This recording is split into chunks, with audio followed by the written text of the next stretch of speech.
Dear student, we are going to learn about reproduction in organism today. अब देखना है कि जितने भी धरती पर जीव जंतु हैं वो सब के सब एक निश्चित उम्र तक जीवित रहते हैं और एक निश्चित उम्र के बाद उनका अंत होता है। तो जन्म क्या है, बर्थ क्या है? Beginning of life is called birth and ending of life that is called death. तो बर्थ और डेथ जो नेचुरल डेथ है, स्वाभाविक मृत्यु है, उसके बीच का जो समय है उसको कहते हैं लाइफ स्पैन। तो life span is period from birth to natural death. Birth से लेकर नेचुरल डेथ यानी स्वाभाविक जो मृत्यु है तक के समय को कहते हैं लाइफ स्पैन। अब लाइफ स्पैन किस बात पर निर्भर करता है, ये बात 100% कंफर्म नहीं है, क्योंकि अगर हम साइज की बात करें तो लाइफ स्पैन ऑफ क्रो लगभग 14 साल का होता है। अगर लाइफ स्पैन पैरोट का देखते हैं तो 140 साल का होता है। तो ये इसका लाइफ स्पैन बहुत ज़्यादा है, इसका कम है, जबकि साइज लगभग दोनों का बराबर है। अगर हम खान पान की बात करें तो शाकाहारियों में भी लाइफ स्पैन अलग अलग है, मांसाहारियों में भी लाइफ स्पैन अलग अलग है। तो लाइफ स्पैन किस बात पर निर्भर करता है 100% जो है ये बात स्पष्ट नहीं है। अब बात करते हैं कि stage of life in animal. In case of animals जो लाइफ स्पैन है उसको 3 भाग में बांट कर स्टडी करेंगे, pre reproductive, reproductive and post reproductive. तो प्री रिप्रोडक्टिव इसको हम लोग कहते हैं जुवेनाइल फेज, यानी इस स्टेज में primary sex organ, testis, ovary ये वर्क नहीं करता है। अब बात करते हैं रिप्रोडक्टिव स्टेज। इसमें क्या है कि प्राइमरी सेक्स ऑर्गन वर्क करता है। प्राइमरी सेक्स ऑर्गन जैसे टेस्टिस, ओवरीज गैमेट बनाना शुरू कर देता है। और पोस्ट रिप्रोडक्टिव इस स्टेज में सेक्स ऑर्गन जो है, प्राइमरी सेक्स ऑर्गन काम करना बंद कर देता है। ये पोस्ट रिप्रोडक्टिव को हम लोग सेनेसेंस फेज भी कहते हैं और रिप्रोडक्टिव फेज जो है इसको एडोलेसेंस फेज भी कहते हैं। अब प्लांट के केस में देखते हैं तो प्लांट में एनुअल है। एनुअल प्लांट ऐसे प्लांट कहे जाते हैं जिनका लाइफ स्पैन जो है विद इन ईयर या किसी एक सीजन में समाप्त हो जाता है, जैसे रीट है, पैडी है, ये सब एनुअल प्लांट है जो किसी एक सीजन में ही इनका लाइफ स्पैन समाप्त होता है। अब बायएनुअल की बात करते हैं तो बायएनुअल जो प्लांट है वो 2 सक्सेसिव ईयर्स में या फिर 2 सीजन जो 2 सक्सेसिव ईयर्स में कंप्लीट होता है उसमें ये इनका लाइफ स्पैन जो है कंप्लीट होता है। और इसमें हम लोग बीट का एग्जांपल ले सकते हैं। अब बात करते हैं पेरेनियल। पेरेनियल प्लांट जिसका लाइफ स्पैन सेवरल ईयर्स का होता है और इसमें अगर हम बात करते हैं तो मोनोकार्पिक और कुछ जो है, कुछ क्या मोस्टली जो है पॉलीकार्पिक होता है और कुछ ही है जो मोनोकार्पिक होता है और बहुत अधिक संख्या में क्या मिलता है तो पॉलीकार्पिक मिलता है। मोनोकार्पिक की बात करते हैं तो इसमें है बम्बो जिसमें 50 से 100 साल में फ्लावर्स आते हैं, 50 से 100 साल। और नीला कुरेंजी 12 साल, 12 साल में इसमें फल फूल लगता है, इसके बाद ये प्लांट जो फिनिश हो जाता है।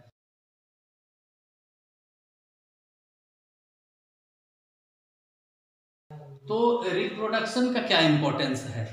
तो फर्स्ट इंपॉर्टेंस है कि maintain the existence of life on the earth. जैसा कि हम लोग जानते हैं सभी जीवों का एक निश्चित उम्र काल होता है, लाइफ स्पैन होता है और उस अवधि के बाद वो जीव फिनिश हो जाता है।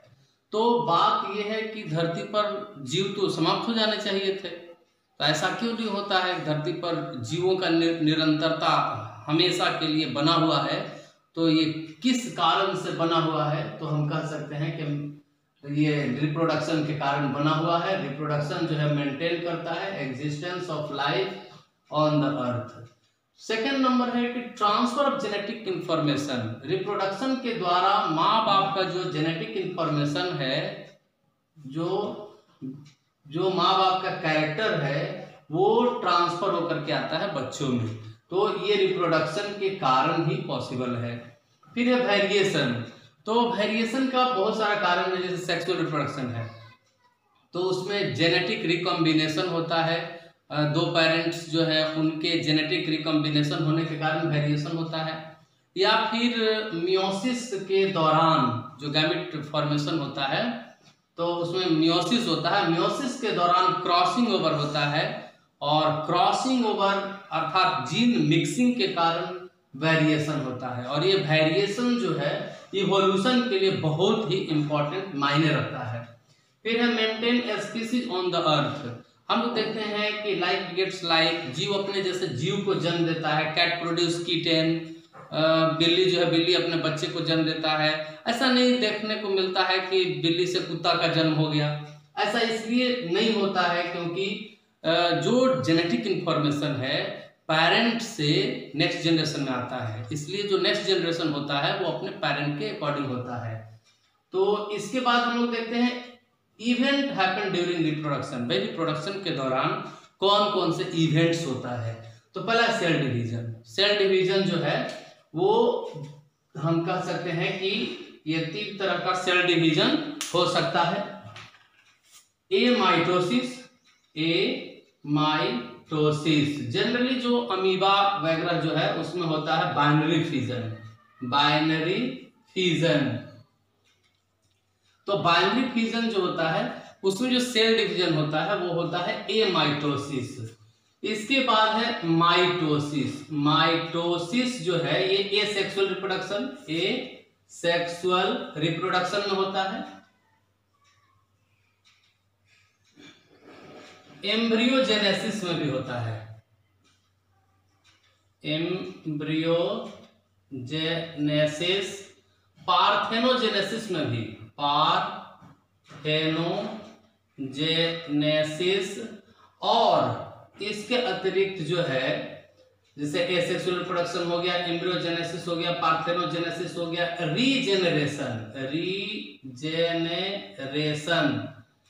इन सब में माइटोसिस नाम का सेल डिवीजन होता है। अब बात है मियोसिस। मियोसिस जो है इसके द्वारा गैमीट का फॉर्मेशन होता है, यानी कि ये भाग लेता है गैमीटोजेनेसिस, जैसे फॉर्मेशन ऑफ मेल गैमीट और फीमेल गैमीट, इसको कहते हैं गैमीटोजेनेसिस। इसमें मियोसिस नाम का सेल डिवीजन होता है। सेल डिवीजन के दौरान डीएनए का रेप्लिकेशन होता है और ये डीएनए का रेप्लिकेशन जो है वो सेल साइकिल में एस फेज के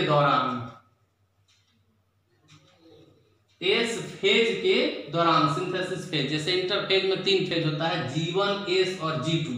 तो एस फेज के दौरान डीएनए रेप्लिकेशन होता है और DNA replication is important for reproduction because genetic information undergoes copy and transfer from parent to their offspring। तो इसके लिए जो है डीएनए का कॉपी होना बहुत जरूरी होता है। फिर प्रोटीन सिंथेसिस। तो भाई living body is made by protein और प्रोटीन का जो सिंथेसिस होता है अकॉर्डिंग टू डीएनए होता है। जैसा पेरेंट का डीएनए होगा वैसा वही पेरेंटल डीएनए ऑफ स्प्रिंग में आया है। तो जैसा पेरेंट में डीएनए के अकॉर्डिंग प्रोटीन बन रहा था उसी डीएनए के अकॉर्डिंग नेक्स्ट जनरेशन में भी प्रोटीन बनेगा।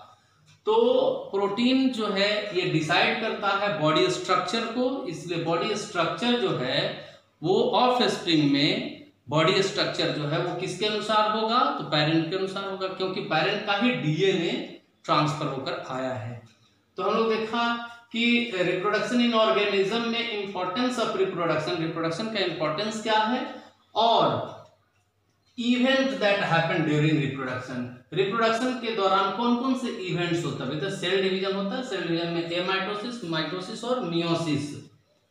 डीएनए रेप्लिकेशन एस फेज में होता है। ये एस फेज जो है इंटरफेज का एक फेज है और इसके दौरान डीएनए का रेप्लिकेशन होता है, इसलिए इसको सिंथेसिस फेज कहते हैं। फिर प्रोटीन सिंथेसिस। तो प्रोटीन सिंथेसिस का मतलब है कि भाई प्रोटीन का बनना, और प्रोटीन ही बॉडी के स्ट्रक्चर के लिए रिस्पॉन्सिबल होता है, और बॉडी का स्ट्रक्चर जो प्रोटीन से बनता है ये प्रोटीन डीएनए के अकॉर्डिंग बनता है, और डीएनए जो है पेरेंट से ऑफ स्प्रिंग में आता है, इसलिए जैसा पेरेंट का बॉडी स्ट्रक्चर है वैसा ही नेक्स्ट जनरेशन में ऑफ स्प्रिंग का भी बॉडी स्ट्रक्चर होगा।